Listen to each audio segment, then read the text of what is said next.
여러분 반갑습니다. 우리가 사는 공간 속에서 만날 수 있는 멋진 도서관에 가서 우리가 사는 시간 속에서 찾을 수 있는 좋은 책의 밑줄쳐 중계하는 여러분의 중계 서원입니다. 구독과 좋아요는 사랑입니다. 오늘은 강서구에 있는 곰달래 도서관에 가서 벨아미를 중계해 드리겠습니다. 기드 모파상이 짓고 베스트 트랜스가 옮겼습니다. 조르주 뒤루아는 계산대 여자에게 백수를 내고 거스름돈을 챙겨 레스토랑을 나왔다. 타고난 것도 있지만 전직 하사관다운 늠름한 자태를 가진 그는 가슴을 펴고 군인답게 익숙한 솜씨로 수염을 쓰다듬었다. 그런 뒤에 청년만이 보낼 수 있는 독특한 눈길로 마치 그물이라도 던지듯 남아있는 손님들을 쭉 훑어보았다.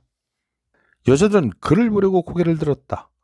작은 몸집의 여직공 3명, 빗질도 제대로 하지 않고 꼴사나운 옷차림에 먼지투성이 모자를 쓴 중년 음악교사, 남편과 함께 온 중산층 두부 2명은 모두 그 싸구려 식당에 단골로 오는 손님이었다.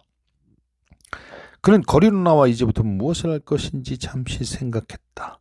오늘이 6월 28일, 월말까지 주머니 속에 든 3프랑 40상팀으로 지내야 한다.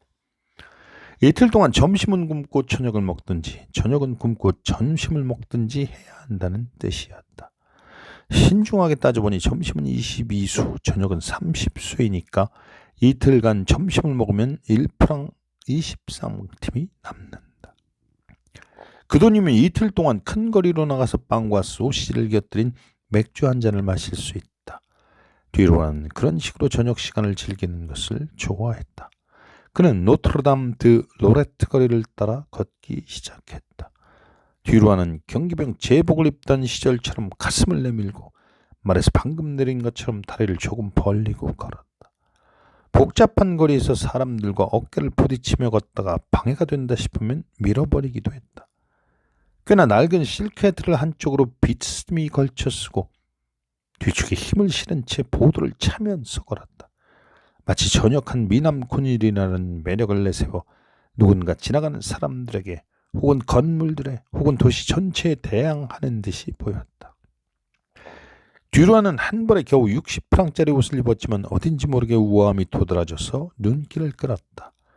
조금 평범하지만 분명히 기품이 있어 보였다. 큰 키와 건장한 체격, 붉은 빛이 감도는 밤색에 가까운 금발, 끝이 말려 거품처럼 입술 위에 걸쳐진 콧수염, 푸른 눈 속에 작은 동공, 곱슬머리 한가운데를 지나는 가르마. 이 모든 것을 가진 그를 보노라면 통속소설에 등장하는 악당이 떠올랐다. 바람은 좀 불지 않은 파리의 저녁. 한증막처럼 달구어져 숨막힐 듯한 도시는 땀을 흘리는 것 같았다. 하수구는 화강한 배출구로 썩은 냄새를 뱉어내고 지하 주방들은 설거지물이나 오래 먹힌 소스들의 악취를 거리로 쏟아냈다. 문지기들은 우통을 벗은 채 정문 앞 집 의자에 말을 타듯 걸터앉아 파이프 담배를 피워댔다. 행인들은 모자를 손에 들고 이마를 훤히 드러낸 채 축 늘어진 발걸음으로 옮겼다. 조르주 뒤로하는 무엇을 할지 결정 내리지 못한 채 큰 길에 멈춰섰다. 샹젤리제 거리를 지나고 볼로뉴 숲을 지나 나무 아래에서 서늘한 바람을 쐬고 싶기도 했고 한편으로는 사랑할 수 있는 여자를 만나고 싶은 욕망이 꿈틀대기도 했다. 그 여자가 어떻게 나타날 것인지는 전혀 알지 못했지만 석 달 전부터 매일 기다리고 있었다. 때때로 잘생긴 그의 얼굴과 멋진 풍채덕으로 사랑을 맛보기도 했지만 그는 더 많은 사랑, 더 멋진 사랑을 받았다. 젊은 피가 끓어도 주머니가 비어 길모퉁이에서 잘생긴 아저씨 우리 집으로 갈래요? 하면서 속삭이는 여자들을 만나면 욕정에 불타올랐지만 돈이 없어서 그녀들을 따라가지 못했다. 게다가 그는 다른 어떤 것, 그보다 훨씬 더 고급스러운 잠자리를 기대했다. 하지만 그는 매춘부들이 들끓는 장소, 그녀들이 여는 무도회, 카페, 그녀들이 있는 거리를 좋아했다. 그녀들과 스쳐 지나고 이야기를 나누고 반말을 던지고 지독한 향수 냄새를 느끼기도 하면서 그녀들 곁에 있는 것이 좋았다. 매춘부들도 결국 사랑을 위해 존재하는 여자들이었다. 지체 높은 남자들은 그녀들 앞에서 흔히 경멸을 드러내곤 했지만 그는 조금도 그녀들을 멸시하지 않았다. 그는 마들렌 성당 쪽으로 돌아서서 더위에 지쳐 흐느적거리듯 건 군중 속에 섞여 걸었다. 인도까지 카페 손님들이 넘쳐났는데 강렬하게 밝혀놓은 불빛 아래 술을 마시는 사람들로 가득 차 있었다. 그들 앞에는 동그랗고 네모난 탁자 위에 빨갛고 노랗고 초록색에다가 갈색병까지 온갖 색깔을 띤 술이 컵에 담겨 있었다. 물병 안에는 투명하고 커다란 얼음이 반짝거렸다. 찾아뵙지 않는 건 그 편이 낫다고 생각해서 그런 겁니다. 듀루아가 단호한 어조로 말했다. 어머? 왜 그런데요? 무슨 영문인지 모르겠다는 듯 물었다. 왜라니요? 모르시겠습니까? 네, 전혀요. 그건 제가 당신을 사랑하기 때문입니다. 물론 아주 약간입니다만 혹시라도 완전히 사랑에 빠지기라도 하면 큰일 날 것 같아서요. 그녀는 별로 놀란 것 같지도 않고 충격을 받거나 좋아하는 것 같지도 않았다. 그렇다고 해도 오셔도 되는데요. 절 오래 사랑하는 분은 없거든요. 그녀는 여전히 침착하게 웃으며 차분하게 대답했다. 왜요?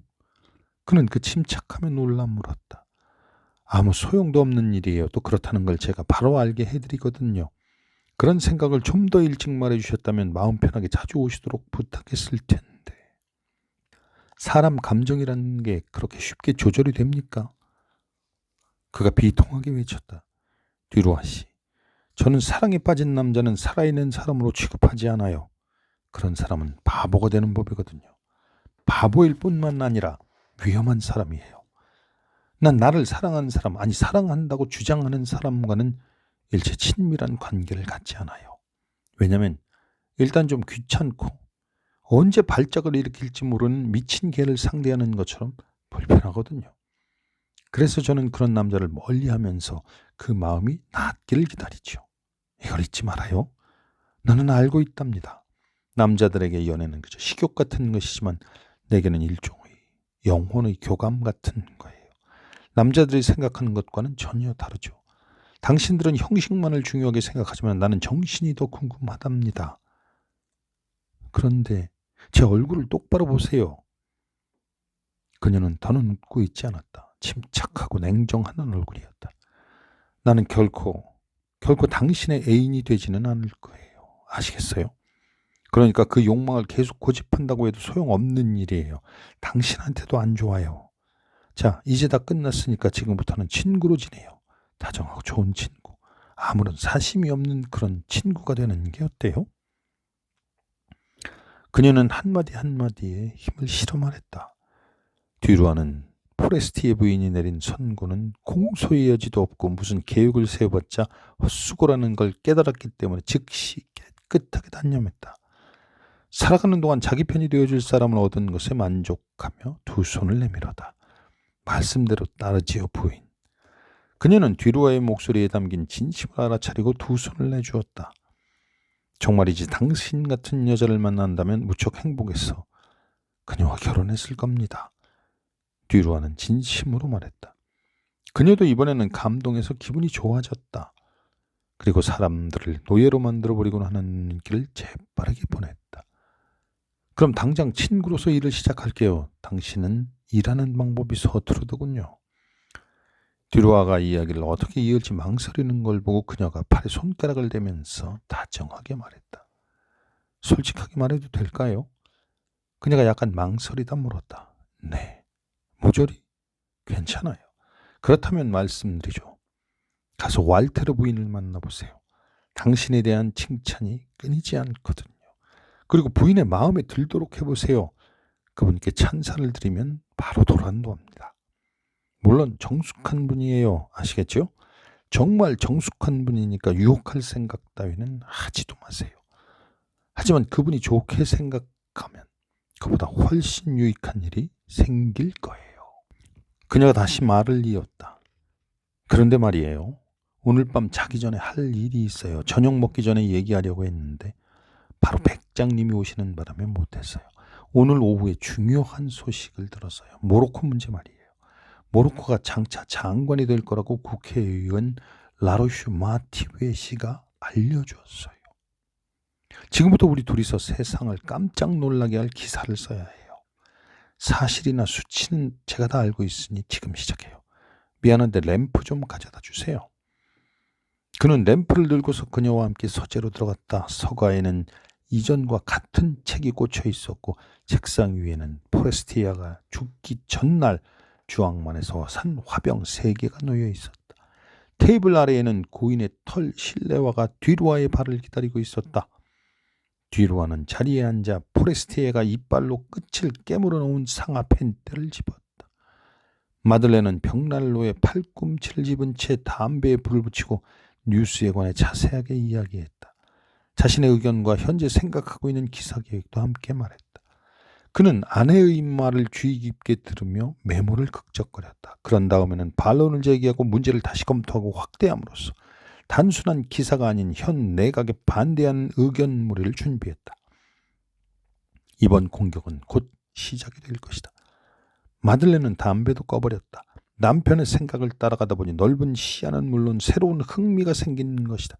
그녀는 이따금 중얼거렸다. 그렇군요. 그래요. 좋네요. 멋져요. 그리고 남편이 이야기를 끝내자 기다렸다는 듯 말했다. 그럼 이제 쓰기 시작해요. 언제나처럼 그는 첫 구절을 쓰는 것을 힘들어했다. 적당한 구절은 쉽게 떠오르지 않았다. 그녀는 남편의 어깨를 다정하게 기댄 그의 귀에 나지막하게 문절을 풀려주었다. 마들렌은 중간에 망설이며 남편에게 물었다. 이 말이 하고 싶은 말 맞아요? 바로 그거요. 그는 대답했다. 그녀는 여인 특유의 도끼 어린 날카로운 필치로 총리를 공격했다. 또한 총리의 얼굴 모습과 정책을 연관시켜 조롱했는데 읽다 보면 재미있어 웃으면서도 정확한 관찰에 탄복하지 않을 수 없었다. 뒤로아는 중간에 2서너 줄을 더 보태 써넣어서 공격의 효과를 더 깊고 강렬하게 만들었다. 그는 사회기사를 쓸 때 흥미를 끌기 위해 쓰는 좋지 않은 암시의 수법을 알고 있었다. 마들렌이 확실하다고 믿는 것 중에서도 의심스럽거나 위험하다고 생각되는 것이 있으면 뒤로아는 탁월한 능력을 발휘해서 직접 말하기보다 짐작하게 만들었고 그렇게 해서 단정적으로 말했을 때보다 오히려 더 강한 효과를 낼 수 있었다. 기사가 완성되자 뒤로아는 낭독하듯 큰 목소리로 다시 읽어보았다. 부부는 기사 내용에 매우 흡족했고 서로의 실력을 확인했다는 듯 놀라워하며 행복에 겨워 마주보며 웃었다. 결국 그들은 육체로 전해진 애욕에 사로잡혀 화락 껴안았다. 뒤로아는 다시 램프를 들고 눈을 번득이며 말했다. 흐느껴 우는 소리에 몇 사람이 돌아보았다. 왈테르 부인이 2손으로 얼굴을 가리고 울고 있었다. 그녀는 끝내 결혼을 승낙하지 않을 수 없었다. 방법이 없었다. 그러나 돌아온 딸의 키스를 거절한 뒤 자기 방에서 쫓아낸 후 뒤로아가 다시금 자기 앞에 나타나서 정중하게 인사를 했을 때 낮은 목소리로 당신처럼 비열한 사나이는 본 적이 없어요. 이제는 2번 다시 나에게 말을 걸지 말아요. 절대로 대답하지 않을 테니까 하고 말했다. 그녀는 도무지 마음을 가라앉힐 수 없는 고민에 시달려왔다. 그녀는 정욕과 생사를 도려내는 듯한 질투와 지울 수 없는 증오로 딸을 쉬지 않을 미워했다. 이루 말할 수도 없이 잔인하고도 살을 저미는 어머니이자 정부로서의 말 못할 질투였다. 그런데 지금 신부가 교회에서 2,000명의 손님 앞에서 2사람을 자신의 딸과 자신의 연인을 결혼시키고 있는 것이다. 그런데도 나는 아무 말도 할 수 없었다. 방해도 할 수 없다. 하지만 뒤로하는 내 남자입니다. 그래요. 내 정부이지요. 당신이 축복하는 이 결혼은 말도 되지 않는 결혼입니다. 하고 외칠 수도 없었다. 여자들은 왈테르 부인을 동정했다. 그리고 몰래 소곤거리며 말했다. 세상에나 불쌍도 하지. 어머니로서 얼마나 서럽겠어요. 신부가 드높은 목소리로 말했다. 당신들은 최고의 부와 명예를 받고 이 세상에서 만나서 비교될 것이 없을 만큼 축복받은 분들입니다. 특히 신랑은 재능이 누구보다도 뛰어납니다. 글로써 민중을 교육하고 그 귀중한 사명을 충분히 완수하여 세상 사람들에게 훌륭한 모범을 보여줄 수 있는 분입니다. 듀라는 자만심에 취해 신부의 목소리를 들었다. 다름 아닌 로마 교회의 사제가 자신에게 이 찬사를 보내고 있었다. 더욱이 그의 등 뒤에는 그를 보기 위하여 모인 군중과 고관 대작무리가 앉아있다. 그는 알 수 없는 어떤 힘이 자신을 공중에 밀어올리는 것처럼 여겨졌다. 가난한 농부의 자식으로 태어난 그가 이제 지상 최고의 위치에 서게 된 것이다. 문득 그는 루앙의 넓은 골짜기를 내려다보는 언덕 위에 보잘것없는 주막과 거기서 농부들에게 술을 파는 부모의 모습을 눈앞에 떠올렸다. 이번에는 5만 프랑을 보내줘야겠다. 그러면 웬만한 땅이라도 살 것이고 무척 행복해야겠지. 사제의 설교가 끝났다. 예복을 입은 신부가 제단으로 올라갔다. 대형 풍금은 어느 때는 파도처럼 크게 굽이척거리며 요란한 소리를 냈다. 지붕을 걷어올려버리고 푸른 하늘로 퍼져가는 느낌이었다. 그 떨리는 음조는 성당을 채우고 사람들의 육체와 영혼을 흔들었다. 그러나 곧 그 외침은 경쾌한 음색으로 바뀌어 공기 속을 흐르더니 산들바람처럼 모두의 귀를 간지렸다. 그리고 새가 날듯 사랑스럽고도 아름다운 노래로 변했다. 그러나 갑자기 그 세련된 음악이 다시 커다랗게 퍼져서 마치 모래 한 알이 무한한 세계로 변한 것처럼 무서운 힘을 되찾았다. 그런 다음 사람의 음성이 퍼져 일어나 숙인 모두의 머리 위로 흘렀다. 노래하는 사람은 오페라 극장의 보리와 랑데크였다. 향로는 안식형의 희미한 향기를 내뿜었고 제단 위에서는 장엄한 의식이 진행되었다. 성자 그리스도는 신부가 부리는 목소리에 응해 지상으로 강림하고 조르주 뒤로와 남작의 승리를 축복했다. 벨 아미는 휘장 곁에 꿇어앉아 고개를 숙이고 있었다. 그는 그때 진심으로 하나님을 믿고 종교에 깊이 의지할 마음을 먹었다. 이토록 풍족한 은총을 내려주고 깊은 경의를 나타내신 주는 하나님에게 감사의 마음을 금할 수가 없었다. 그리고 하나님을 분명히 알지도 못하면서 하나님에게 성공을 주신 것에 감사했다. 의식이 끝나자 그는 일어서서 신부에게 팔을 내밀고 제 의실로 들어갔다. 그러자 모였던 사람들이 길고 긴 줄을 이루어 그의 앞을 지나가기 시작했다. 듀루아는 기쁨에 도취돼 정신을 못 차렸다. 마치 자신이 국왕이라도 되어 사람들의 갈채를 받는 것처럼 느꼈다. 그는 사람들의 손을 잡고는 정말 감사합니다 하고 대답했다. 문득 그는 드 마렐 부인의 모습을 보았다. 그러자 그녀와 서로 주고받았던 키스며 갖가지 애무와 그녀의 귀여운 행동이 떠올라 다시 한번 그녀를 정부로 삼고 싶다는 욕망이 끌어올랐다. 그녀는 여전히 아름다운 모습으로 어린애처럼 눈을 굴리고 있었다. 듀루아는 생각했다. 역시 정부로선 나무랄 데 없는 여자야. 그녀는 약간 수줍은 듯이 겁먹은 태도로 다가와 손을 내밀었다. 그리고 그 손을 잠깐 동안 쥐었다. 그리고 화사한 여자의 손가락이 은근히 무언가를 전달하는 것을 느꼈다. 분명 그 손은 지나간 일은 깨끗이 잊어버리고 다시 한번 시작하자는 마음이 담겨 있었다. 듀루아 역시 나는 지금 당신을 사랑하고 있소. 난 당신 것이오 하는 듯 조그만 손을 꽉 움켜쥐었다. 두 사람의 눈이 마주쳤다. 미소를 띤 반짝이는 두 사람의 눈에는 애정이 넘치고 있었다. 그녀는 상냥한 목소리로 속삭였다. 곧 만나요. 듀루아는 밝은 목소리로 답했다. 네, 부인. 그리고 그녀는 멀어져 갔다. 곧 다른 사람들이 밀어닥쳤다. 손님 무리는 듀루아 앞을 강물처럼 흘러갔다. 그리고 한참 후에야 뜸해지다가 얼마 지나지 않아 마지막 손님이 지나갔다. 듀루아는 휘잔의 팔을 잡고 다시 성당을 가로질렀다. 성당은 사람들로 가득했다. 모두가 먼저 자리로 돌아가 두 사람이 지나가는 것을 구경하려 했기 때문이다. 그는 머리를 들고 햇볕이 내리쬐는 현관의 커다란 입구에 눈길을 주며 천천히 발걸음으로 옮겼다. 그는 긴 전율을 느꼈다. 그리고 무한한 행복을 느꼈다. 현관으로 나오자 그곳에도 많은 사람들이 보였다.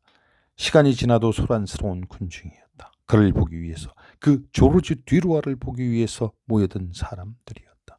모든 파리 사람들이 그를 바라보며 부러워하고 있었다. 그가 눈을 들자 아득히 멀리 콩코르드 광장 건너편에 국회의사당 건물이 솟아있는 것이 보였다. 그는 마들렌 성당 현관에서 부르봉궁 현관까지 단숨에 뛰어갈 것 같았다. 그는 구경꾼들이 울타리를 이룬 높은 돌계단을 천천히 내려갔다. 그러나 그의 눈은 다른 곳을 향하고 있었다. 그의 생각은 과거로 돌아가 있었다. 햇볕이 내리쬐는 눈앞에는 거울의 앞에 앉아 그의 관자놀이 위 곱슬머리를 매만지던 그 마를 보이는 모습이 아른거렸다. 여기서 조르주 뒤로와와 함께 걸었던 중개서원의 산책을 마치겠습니다. 사랑하는 중개서원 구독자 여러분, 감사합니다.